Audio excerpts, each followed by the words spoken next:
ସକାଳୁ ଗୀତ ଶୁଣି ଶୁଣି କରିଦେଲି ଟିକେ ଚାହା। ତାପରେ ଧରି ପଳେଇଲି ଛାତ ଉପରକୁ। ଖରାରେ ବୁଲି ବୁଲି ଲୋପା ସାଙ୍ଗରେ କଥା ହେଇ ପିଇ ସାରିଲି। ତାପରେ ଆସିଗଲି ତଳକୁ। ଆଜି ଝିଅ କହିଲା କରିବା ପାଇଁ ଆଳୁ ଭଜା, ସେଥିପାଇଁ କରିଦେଲି ଆଳୁ ଆଉ ପିଆଜ ଷଣ୍ଢା ଭଜା। ଆଳୁ ପିଆଜ ଷଣ୍ଢାର ମସଲା ବାଟିକି ଭଜା, ଜିରା ଧନିଆ ରସୁଣ ଅଦା ଟିକେ। ଭଜାଟି ହେଇସାରିଲା ପରେ ଝିଅକୁ ଦେଇଦେଲି ଖାଇବା ପାଇଁ। ସିଏ ପଳେଇଲା ଡ୍ୟୁଟି। ପିଲାମାନେ ଏଇଠି ଖେଳୁଛନ୍ତି, ଦେଖୁନାହାନ୍ତି କେତେ ବିଞ୍ଛା ବିଞ୍ଛି କରିକିରି ଚଲେଇଛନ୍ତି ଖେଳ। ତାପରେ ଖୁଆଇଦେଲି ପିଲାମାନଙ୍କୁ। ପିଲାମାନଙ୍କୁ ଖୁଆଇ ସାରିଲା ପରେ ବାହାରେ ଧରିକି ବସି ପଡ଼ିଲି ବ୍ଲାଉଜଟି ହାତ କାମ କରିବା ପାଇଁ।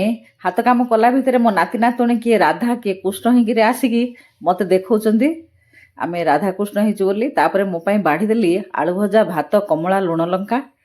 ତାକୁ ଖାଇଦେଲି।